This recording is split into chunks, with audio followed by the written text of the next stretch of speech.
SJG will begin larger pipeline extension projects by staging all the necessary equipment in an easily accessible location.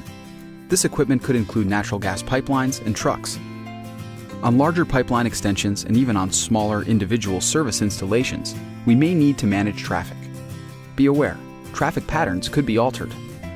When we begin your installation, we will need to excavate the roads and land where new pipes need to be placed. To do this, we use a couple of methods including hand digging, molding, trenching, and more.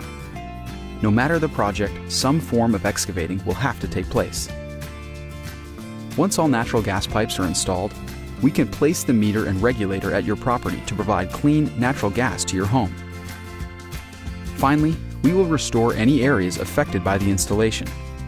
To learn more about restoration, check out our video, Restoration Expectations.